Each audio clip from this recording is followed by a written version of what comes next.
On the afternoon of September 5, 1949, more than 72,000 spectators gathered at Cleveland Municipal Airport to witness a spectacle of pure speed. They weren't there for a military parade, but for the Thompson Trophy race, the pinnacle of the golden age of air racing. Among the sleek machines on the tarmac was a radically modified P-51 Mustang named Beguine. It was a masterpiece of engineering, with its belly radiator moved to the wingtips and its fuselage smoothed to a mirror finish. It looked less like a weapon of war and more like a rocket ship designed for the future. The pilot was Bill Odom, a world-famous aviator who held records for long-distance flight, including a round-the-world journey completed in just 73 hours. The legendary Jackie Cochran had purchased the plane specifically for him. Odom was leading the race, tearing around the pylons at over 400 miles per hour, when a sudden correction during the second lap led to a tragic accident in nearby Berea, Ohio. That single moment didn't just end a race. It effectively ended the era of unlimited air racing in Cleveland and cast a long shadow over the Mustang's future. At that time, the world believed the P-51's story was over. The jet age had arrived, and the propeller-driven legends of World War II were being treated as relics. By the end of 1945, the United States had a massive surplus of aircraft they no longer wanted to maintain. North American aviation had built over 15,000 Mustangs at a record-breaking pace. But now, those same machines were being lined up at storage depots across 3 continents to face a grim fate. In salvage yards across America, crews were using heavy machinery to dismantle perfectly good fighters. Steel plates were dropped from cranes to break airframes in half, and mountains of technical manuals were set ablaze. For most people, these were just piles of scrap metal. But for a high school senior named Ed Maloney, it was a tragedy. Maloney spent his days watching the destruction at Calero Field in California, vowing that he would save as many of these warbirds as he could. Maloney made trip after trip, loading his car with documents and parts, saving them from the flames. That experience would haunt him for the rest of his life. He did not have much money at the time, but he would scrape together enough to buy an old warbird and store it. Sometimes he would trade one aircraft for something else. Soon he had a collection, but Maloney was the exception. Most Americans saw surplus aircraft as scrap metal. War-weary P-51 Mustangs sold at auction for as little as $1,500. That was less than the price of a new car. During the war, each Mustang had cost the government about $51,000. Now they were being sold for pennies on the dollar. Some foreign governments got them even cheaper. Under the Inter-American Treaty of Reciprocal Assistance, many hundreds of Mustangs were transferred for the nominal price of $1 each. The military saw no future for the propeller fighter. Jet aircraft were the future. The Lockheed P-80 Shooting Star could outrun any piston-engine plane in level flight. The new air forces forming around the world wanted jets. The Mustang seemed destined for the scrapyard. However, history had a different plan. In June 1950, when conflict erupted on the Korean Peninsula, the high-tech jet fleet faced an unexpected challenge. The early jets were fast, but they lacked endurance.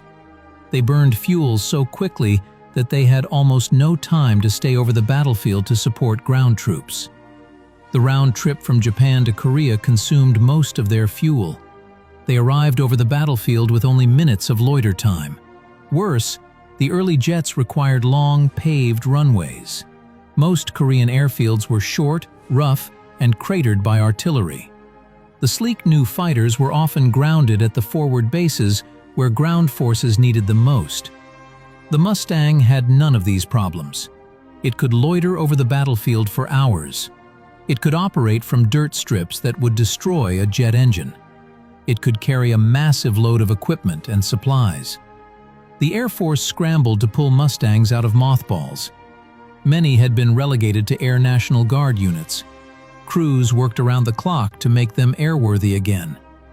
They loaded 145 Mustangs onto the aircraft carrier USS Boxer and shipped them across the Pacific. The Boxer arrived at Yokosuka, Japan, in just 8 days and 7 hours. It was the fastest trans-Pacific crossing by an aircraft carrier in history. By late July, F-51 Mustangs were back in service. The designation had changed, but it was the same legendary airplane. The warbird that had escorted bombers over Berlin was now performing close support and ground-level missions. This was brutal work, and it came with a cost. The Mustang's liquid-cooled Merlin engine was its Achilles heel. Unlike an air-cooled radial engine, the Merlin depended on a radiator filled with coolant. A single leak meant the engine would overheat and seize within minutes. There was no gliding to safety in those moments. North American Aviation's engineers watched in frustration. They knew the P-51 was a high-altitude fighter, designed to excel at 25,000 feet. Flying it at low levels was a gamble, but the Air Force had already scrapped their rugged P-47 Thunderbolts. The Mustang was what they had, so the Mustang went to work. The statistics from that era tell a story of immense sacrifice and dedication by the pilots. By 1953, the Mustang was finally being replaced by jet fighter bombers. The F-84 Thunderjet and the F-86 Sabre took over primary duties. The last American F-51s were withdrawn from service in early 1957. One final flight for the Old Warrior took place during the Air Force's 50th anniversary. But in other parts of the world, the Mustang was just getting started on a whole new chapter. In the summer of 1948, the new nation of Israel was looking for ways to protect its skies. They found 4 P-51 Mustangs for sale in the United States, but an arms embargo made the purchase illegal. To bypass this, the aircraft were crated and labeled as agricultural combines. These combines were assembled in hidden hangars near orange orchards. Within days, they became the most capable aircraft in the region. The Mustang's long range allowed it to cover the entire Middle East. On one occasion, an Israeli Mustang intercepted a high-altitude reconnaissance flight that had previously been unreachable. It was a clear message that the skies were no longer open to everyone. During the Suez Crisis of 1956, the Mustangs were given a unique mission: cutting enemy telephone lines with their wings and propellers to disrupt ground communication. While these missions were unfolding in the Middle East, the Mustang was finding a different kind of life back home. Surplus Mustangs attracted a new breed of pilot, men who had flown them in the war and wanted to fly them for sport. Air racing began to see a massive resurgence. Ordinary civilians could now own fighters that had cost the government a fortune just a few years earlier. The Mustang was perfect for racing because it was fast and could be modified extensively. Paul Mance and Jackie Cochran became household names, winning cross-country races at speeds over 400 miles per hour. These races showcased modified Mustangs flying at speeds their original designers had never imagined. But air racing remained a dangerous pursuit, leading to significant changes in regulations over the years. In 1964, a boat racing champion named Bill Stead decided to revive air racing in the Nevada desert near Reno. He found a small airport called Sky Ranch, surrounded by mountains and far from residential areas. The Mustangs came out of storage once again. A new generation of young pilots discovered the thrill of racing aircraft their fathers had flown in global conflicts. Modified Mustangs with names like Strega, Voodoo, and Red became legends at Reno. They regularly exceeded 450 miles per hour, proving that the airframe still had untapped potential. The competition pushed engineering boundaries, with racing Mustangs running engines producing over 3,000 horsepower. These machines have outlived their designers and most of the nations they once served. The Mustang's military service also extended to the Philippines, Indonesia, and across Latin America. Filipino pilots used them for decades, and Indonesia acquired them from the departing Netherlands. In 1958, an Indonesian Mustang scored a significant victory against a transport plane involved in a regional rebellion. Guatemala, Haiti, and Sweden also operated fleets of Mustangs well into the jet age. The most remarkable operator was perhaps the Dominican Republic. They received their first Mustangs in 1948 and kept them in service for over 30 years. These aircraft were often painted with bright colors and fierce shark-mouth art. They formed the backbone of Dominican air power until the mid-1980s. When their jets wore out, the Mustangs became the only armed fighters in their inventory. In 1983, when a foreign ship refused to leave Dominican waters, the Air Force responded with its Mustangs.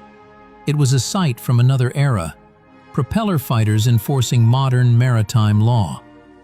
The Dominican Mustangs were finally retired in 1984, 40 years after the aircraft's debut. Many of these surviving aircraft were sold back to American collectors, finding their way back to the land where they were built. Before that retirement, the Mustang had one last war to fight in 1969. In Central America, a conflict between El Salvador and Honduras saw Mustangs and Corsairs face off in aerial combat. It was the last time in history that piston-powered fighters would duel in the sky. These battles replayed the tactics of World War II one last time, a quarter century after that war had ended. After 1969, the Mustang's combat career was effectively over, but its cultural legacy was just beginning to peak. Remember Ed Maloney, the teenager who vowed to save these planes? His collection grew into the Planes of Fame Museum in Chino, California. Volunteers and enthusiasts flocked to help restore these aircraft to flying condition, ensuring that the sound of the Merlin engine would not be lost. Restoration shops specializing in World War II aircraft began opening across the United States and abroad. Parts suppliers tracked down original components and even began manufacturing new ones to original specifications. In the 1960s, a flyable Mustang might have cost $30,000. Today, an airworthy P-51 is a multi-million-dollar investment, often meticulously restored to its exact wartime appearance. There are now more than 160 airworthy Mustangs worldwide. They appear at major air shows, from Oshkosh, Wisconsin to Wanaka, New Zealand. They carry the names and colors of the fighter groups that made them famous. Names like Old Crow, Sierra Sioux, and Man o' War are painted on their noses. These aren't just machines, they are flying memorials to a generation that changed the course of history. In 2014, a Mustang named Sierra Sioux II completed a 3-year restoration.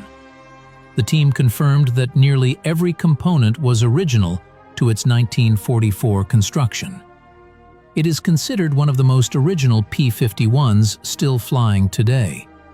This aircraft had served in Europe during the final months of the war, then traveled through Sweden and Nicaragua before returning to America. In 2013, a pilot named Doug Matthews set a world altitude record for piston-engine aircraft in a Mustang, climbing to over 42,000 feet. The aircraft was nearly 70 years old, yet it performed flawlessly. This record is a testament to the incredible engineering that went into the Mustang during those 102 days of its initial design in 1940. The P-51 Mustang was originally a stopgap measure for the British. but it became the defining American fighter. When the British fitted a Rolls-Royce Merlin engine into the airframe, the aircraft was transformed into a legend. It could fly higher, faster, and farther than almost anything else. By late 1943, they were escorting bombers all the way to Berlin and back, changing the air war forever. After the fighting stopped, the Mustang reinvented itself again and again. It was a savior in Korea, a wire cutter in the desert, a counterinsurgency tool in the tropics, and a world-class racer in Nevada. It has become a symbol of an era that refuses to end. The factory in California closed long ago, but the sound of that engine still fills the sky at air shows around the world. That is the incredible story of what happened to the P-51 Mustang after World War II. It became something more than just an airplane. It became a living piece of history. If you found this story compelling, please take a moment to like this video and share it with others. It helps us continue to bring these forgotten stories of aviation and history to life. Follow to stay connected with these untold histories. Each machine, each pilot, and each mission matters and deserves to be remembered. We would love to hear from you in the comments. Let us know where you are watching from and if you've ever had the chance to see a Mustang fly in person. Your support helps us keep these stories in the air for generations to come. The Mustang's journey from the front lines of global conflict to the polished floors of museums and the high-speed pylons of Reno is a testament to human ingenuity. It reminds us that some designs are so right, they never truly go out of style. As long as there are people willing to turn a wrench and pilots brave enough to take the controls, the Mustang will continue to fly. Thank you for watching and for being part of a community that values the lessons and the legends of the past. Your interest ensures that the legacy of the P-51 Mustang and the men and women who built and flew it will never be forgotten. We'll see you in the next story as we continue to explore the icons of our history.